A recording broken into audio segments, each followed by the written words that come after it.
Good morning. It is Thursday, July 22nd, 2021. Let it be known. Many understand that children represent the future. Today, we are going to speak with Patricia Browne, the president and CEO of the National Children's Center in Washington, D.C., who is doing tremendous work with children and adults, too, of all backgrounds. Our guest today will be Patricia Browne, the president and CEO of the National Children's Center. But first, of course, let us bring on the National Newspaper Publishers Association's president and CEO, Dr. Ben Chavis. Good morning, Dr. Chavis. Good morning, Stacey Browne. I'm live this morning from Boston, Massachusetts, speaking to the Alternative News Media Trade Association, of course, on behalf of the National Newspaper Publishers Association, which is the trade association of the Black Press of America.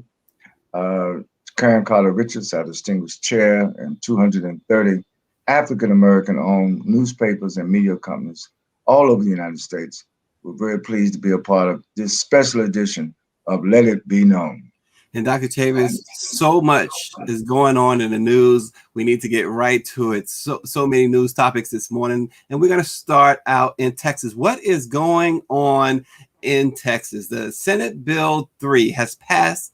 Republicans passed the bill that would limit teaching certain topics, notably those that revolve around race and racism. The agenda item was one of 11 pieces of legislation Governor Greg Abbott noted when he called for a special session in early July. But get this, Senate Bill 3 states that a teacher may not be compelled to discuss a particular current event or widely debated and currently controversial issue of public policy or social affairs. More to the point, Senate Bill 3 removes any reference to that the Ku Klux Klan is morally wrong. Dr. Chavis?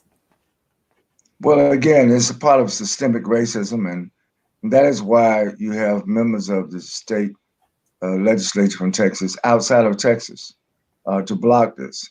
So even though the Texas Senate has voted, it's still not a Texas law, but their intentions are clear. This is white supremacy on steroids. Yeah, and as you noted, more than 60 House Democrats broke quorum and they left. They went to Washington, D.C. So SB 3 right now is still in limbo because the Democrats have abandoned Texas. And I say abandoned in a good sense this time, right, Dr. Chavis? Right. It was a maneuver to prevent the passage of repressive legislation, voter suppression legislation, legislation that is pro-white supremacy, pro-racism. State of Texas, the senators in Texas ought to be ashamed of themselves. It not only makes Texas look bad, it makes the nation look bad, it makes the world look bad. Here we are in 2021, and they don't have the courage to speak truth to themselves. Yeah. Also in the news, Dr. Chavis, Jeff Bezos, the Amazon founder and world's richest man, after flying to the edge of space on Tuesday, announced two spectacular awards, $100 million each, to Van Jones and chef Jose Andres. Bezos said that Jones and Andres were free to do what they want with the money. He says they can give it to their own charity or they can share the wealth. It is up to them. The money, the Amazon founder said, was tied to a surprise philanthropic initiative he wanted to announce called the Courage and Civility Award. And Dr. Chavis, you should know that Van Jones is in talks with attorney Ben Crump about the Ben Crump Law Center down in Florida that they plan to build. So apparently, or it seems anyway, there's discussions about using some of that money to help build the Ben Crump Civil Rights Law Center down in Florida. Well, again, I know Van Jones, and we say congratulations to Chef Andres. I think, first of all, let's salute Jeff Bezos for what he did. He didn't have to do that. And I know a lot of times people criticize people who are billionaires. I knew the first Black billionaire, Reginald F. Lewis, and he was generous. He gave back to the Black community. And so if Jeff Bezos now wants to give back to two people who have proven not only to have a social consciousness, that is Van Jones and Chef Andres, but also, they've done good work, and that's why they are saluted. So I think this is a good day for Earth. It's a good day for space. It's a good day for the world. When people see that, uh, you know, doing good and having a good business are not mutually exclusive.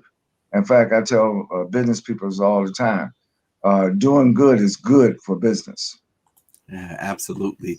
And Dr. Chavez, a new report from the National Center for Health Statistics shows that the life expectancy for Americans decreased between 2019 and 2020. And for Hispanics and African Americans, research is particularly grim. Between 2019 and 2020, life expectancy decreased by 3 years for the Hispanic population and almost 3 years, 2.9 years for African Americans. Meanwhile, it decreased 1.2 years for white Americans. So the life expectancy for the African American population has consistently been lower than that of the white population. But the gap, though, had been narrowing during the past 3 decades from 7.1 years in 1993 to 4.1 years in 2019. But this latest certainly is also tied to the COVID-19 pandemic.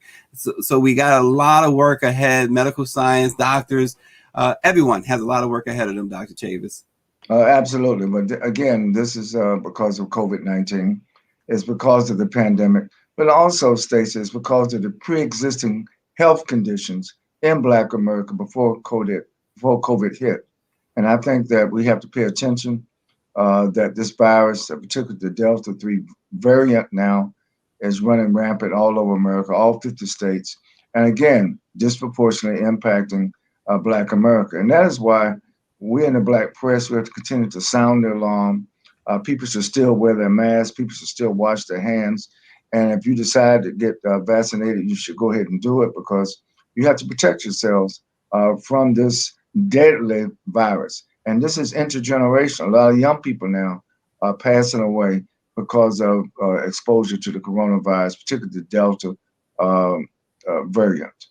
Yeah, absolutely. Also in the news, Dr. Chavis, the Black Education Research Collective based at Teachers College, Columbia University, has released this long anticipated research report, Black Education in the Wake of COVID-19 and Systemic Racism, toward a theory of change in action, demonstrating the effects of COVID-19 and, systemic racism on the education of Black children. The report outlines 5 areas of significant consensus among study participants. 1, the disproportionate and traumatic impact of COVID, racism, white supremacy, and racial violence on Black families and communities. Nearly 1/3 of those who responded to this study had lost a family member, a friend, or community member to COVID-19. They said the major implications of increased racial trauma and mental health issues for teaching and learning. The majority of respondents were both affected and worried about the police and white supremacist violence.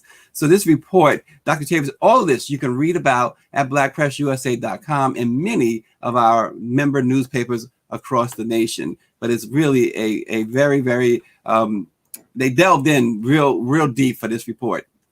Keep in mind, if the people in Texas, Georgia, and Florida have their way, that report from Columbia University is going to be banned, because they would categorize that report as critical race theory. And that is why we need to not only make sure that no one takes away our right to vote, but also that no one takes away our right to hear the truth, to research the truth, and to report the results of the research to the masses. So this is a full-scale war for our health, but it's also a war for the truth. And since 1827, the Black press has been on the front line, reporting truth to power, publishing truth to power, and letting the facts speak for themselves, letting the science speak for itself. Yeah, and Dr. Chavis, earlier this week, we here at Let It Be Known brought our viewers the story of Tanisha Chappelle, the young 23-year-old Black woman who died under very suspicious circumstances in an Indiana jail. Well, today, Attorney Ben Crump wants to know what happened to Tanisha Chappelle. He has signed on to represent the family in that matter. He said he released a statement saying that Tanisha, a 23-year-old mother of one, died on July 16th while in the custody of the Jackson County, Indiana Sheriff's Department. Her family wasn't called for more than 3 hours after she died. And now the Sheriff's Department refuses to tell the full truth about what happened. Attorney Crump went on to say that they won't explain why Tanisha's face was swollen and beaten. It makes you think of Sandra Bland. They won't explain why they ignored Tanisha's medical needs during the 24 hours leading up to her death, despite her constant vomiting and rising fever. And they won't explain that video footage shows, or what video footage shows, even though the facility has new state-of-the-art cameras. In closing, Attorney Crump said, "We want to know what happened to Tanisha Chappelle." What a sad story, but one that, unfortunately, Dr. Chavez, we are all too familiar with. Well, the family did the right thing by retaining the services of Attorney Benjamin Crump. He's a freedom-fighting lawyer, and I hope that Van Jones will support that establishment of his Civil Rights Law Center in Florida, which will be a national Civil Rights Law Center to cover all of the United States. Again, the officials in Indiana not only need to be served notice, they need to be prosecuted. I think that these perpetrators of racially motivated violence against African Americans and other people of color, they need to be prosecuted, they need to be imprisoned, and they need to be banished from anywhere near anything resembling law enforcement. Yeah, absolutely. Dr. Chavez, I want to say good morning to all our viewers on Facebook, Twitter, and YouTube, and also those who have sent our broadcast to Instagram. We welcome everyone this morning, but now we also want to welcome the president and CEO of the National Children's Center, Patricia Browne. Good morning, Patricia Browne. Good morning, Stacy. Good morning, Dr. Chavez. It is such an honor to be with you this morning, especially in light of your years of work in support of our community. Well, thank you very much. We're so proud, and we salute your work, Sister Browne, at the National Children's Center that not only covers children, but the whole family. And we want you to know that the Black press, we support your work, your efforts, and hopefully that the impact of the priority issues that you're now addressing will help to improve the quality of life of the communities in which we both serve. Thank you so very much, and we appreciate that. And you know, every time I greet an audience, I feel the need to explain our name. So let me start by saying we are the National Children's Center, but we are not national. We are not just children, and we are not just one center. 63 years ago, we were started as the Jewish Home for Retarded Children, and we were just children then. But as the children grew older, we added on additional programs, and today we cover the entire span of life from babies at 8 weeks of age through the end stages of life. Children with and without disabilities. And I don't like to use the term disabilities. I like to use the term differing abilities because of the lack of respect from dis. So we are super, super proud of all the work that we do across the city to support individuals with intellectual and developmental disabilities. Today, in the current environment, we find ourselves at the intersectionality between racial and social injustice and inequity in both our intellectual and developmental disability space and our early learning and early intervention space. And the news story a few days ago that broke about young Becca Myers, the American swimmer, who was going to Japan as a swimmer, and they refused to allow her to have a trusted companion, is an indication that though ADA has been 30 years and then some, we have not yet arrived. So we continue to focus both for the adults and for our children. And we're super proud of the work that we do at our Early Learning and Early Intervention Center, because we're in the Ward 8 community, which is a historically excluded community. I don't like to say underserved and under-resourced because it is historically excluded. And so we recognize that it's a food desert, and So we built an urban farm and fruit orchard 3 years ago. And today we have 70 raised garden beds of every fruit and vegetable imaginable, assorted fruit trees, and 2 of our staff are bee certified. So we have beekeepers in the house. Our babies are eating farm to table. Our babies are learning how to plant. We have a garden curriculum for the children. So they plant the vegetables and our babies nurture and eat the vegetables as well. And that, right. We have a national audience. So I just want to make sure everybody understands that Ward 8 is in Washington, D.C. That's right. Washington. You're based in Washington, D.C., but what you're doing will have impact, across the nation as you champion the cause of our young brothers and sisters, as well as all ages, where you're based there in Ward 8.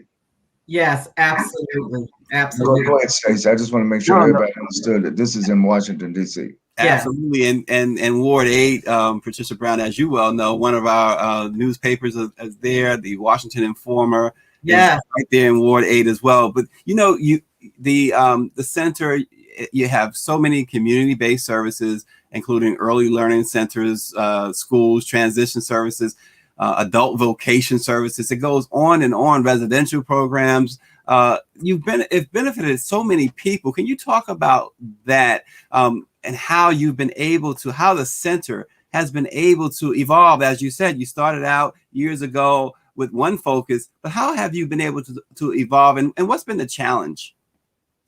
The challenge really is civil rights and community awareness and support and engagement.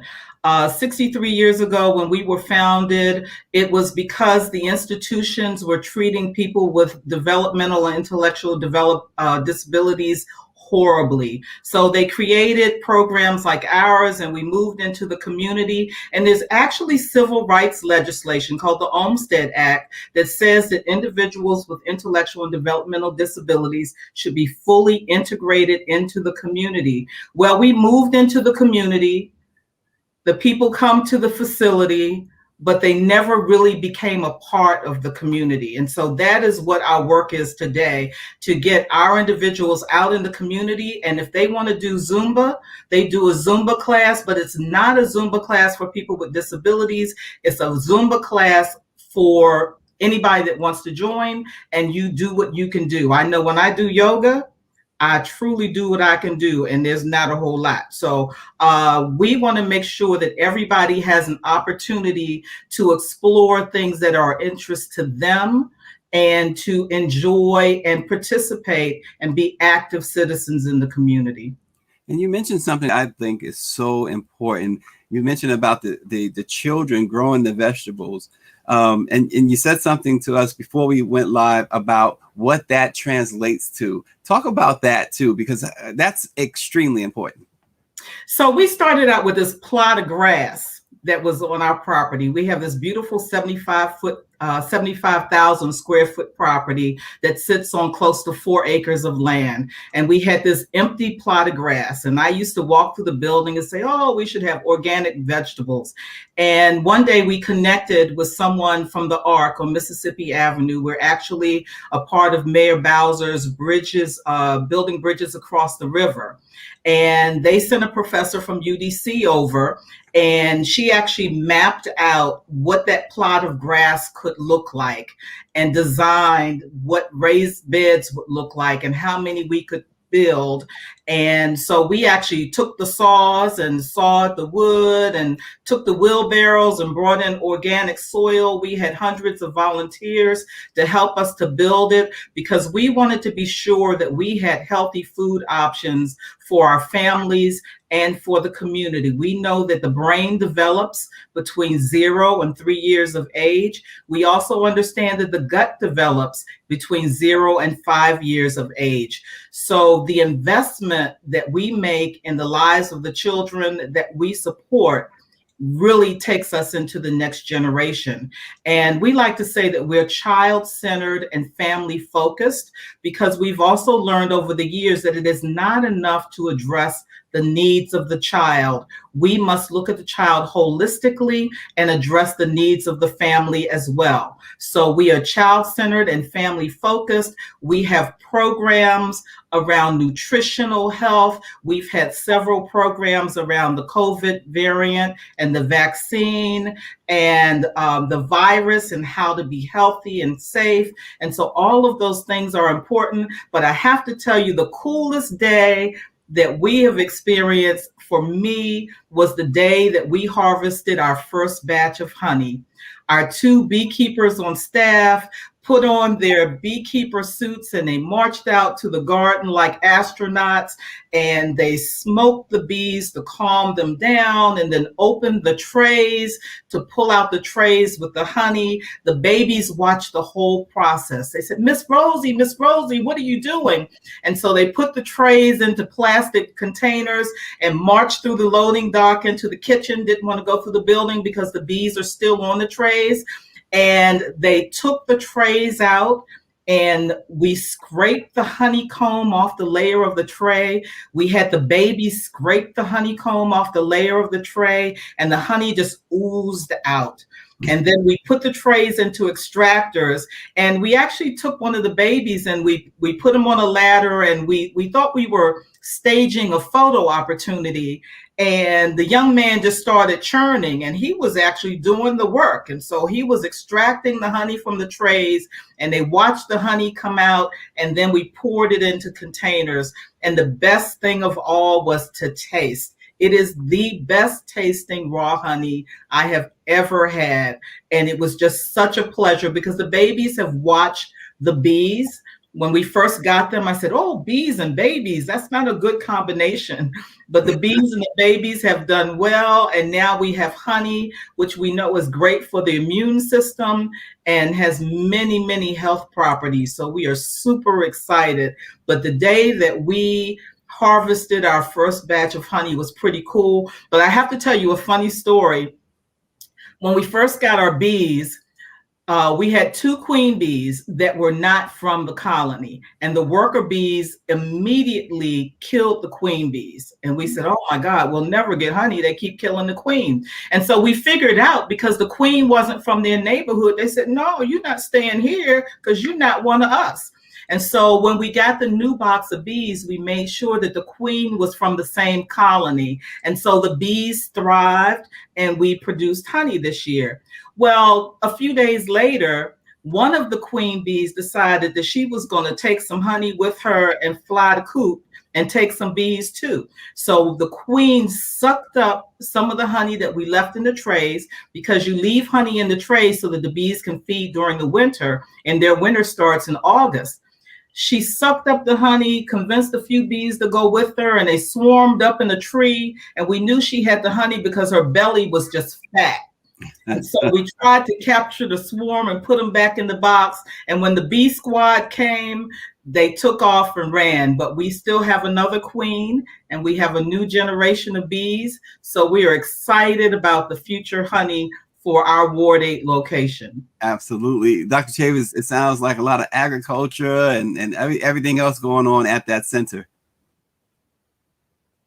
Well, when I was young, growing up in North Carolina, there was this thing that our parents and grandparents says, we have to teach you about the birds and the bees. You know, and so there's a lot to learn from what Sister Browne just said about family, about community, about that everyone plays a role to keep the family healthy. Everybody plays a role to keep the community healthy. And there's a saying that says, it takes a village to raise a child.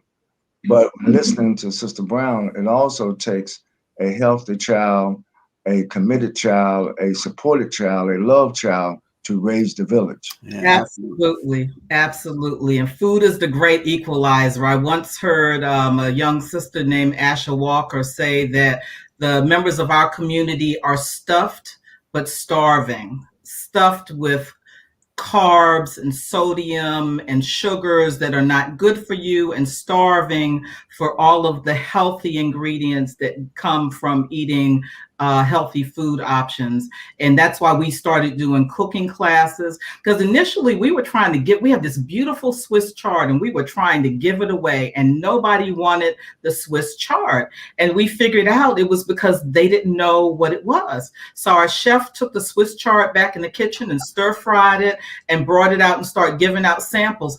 Oh, this is better than spinach. So we learned that it's not enough to give, we must empower. And in order to empower, we must teach. So we do cooking classes monthly. During the pandemic, we've switched to virtual classes, but normally we would bring them into our huge commercial kitchen and just sit them around the table, prepare the entire meal. And our chef Nelson likes to say that everybody deserves to have a pretty plate. And so he works to teach them how easy it is to have a healthy meal on a pretty plate at home. Wow, a pretty plate at home. And Patricia, and the minutes we have remaining, just give us a sense of how people can get in touch with the Children's Center, and what is available for folks immediately. Folks might need immediate assistance with whatever. Tell us about it. Well, first and foremost, we have our second annual charity golf tournament coming up on September 14th at the Renditions Golf Course.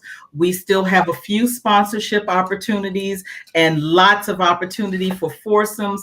Terry Spigner, CEO of Engine IT Solutions, is our chair. We would love to have you join us. Just go to our website, www.nccinc.org, and you can see opportunities for working in the garden, supporting other parts of our mission. We're doing a lot to leverage IT to enable and to assist technology with our adult programs.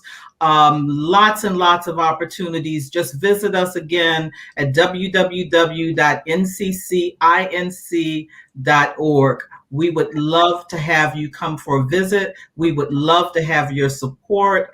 And please, please, please, golfers, come on out. And if you're not a golfer, we're doing a golf clinic. So if you're like me, I have cute shoes and clubs, but I have cute shoes and clubs. But I'll be at the clinic. Come on out and join us. Yeah. September 14th. And so you could show that flyer again, Patricia. That's great, because what's interesting about that with the golf, the National Newspaper Publishers Association is in an MOU with a PGA Tour, and Dr. Chavis can tell you a whole lot more about that, and the PGA of America. We are trying to make sure that we bring more information about the great game of golf to the African American community. Dr. Chavis. Absolutely. I just want on behalf of the Black Press of America, salute Sister Browne and the National Children's Center for all the great work that you're doing. And I believe that as our viewers from throughout the United States are watching the program this morning, we all can get ideas, creative ideas, constructive ideas of how we can have a center in all of our communities that focuses on the health, the welfare, and the upbringing and the uplift of all of our children and communities. Yeah, absolutely. Patricia Browne, the president and CEO of the National Children's Center in Ward 8, Washington, D.C. We have folks watching from Ward 8 who said that they are Ward 8. That's their ward.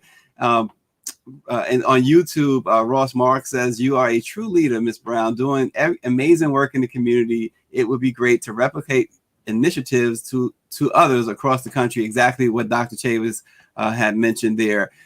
Thanks so much for joining us this morning. Tomorrow morning, folks, tune in. We have a very special program. We're going to have the founders of the Black and Missing Foundation join us tomorrow to talk about the crisis that is missing Black women, missing Black girls, missing Black boys, and missing Black men.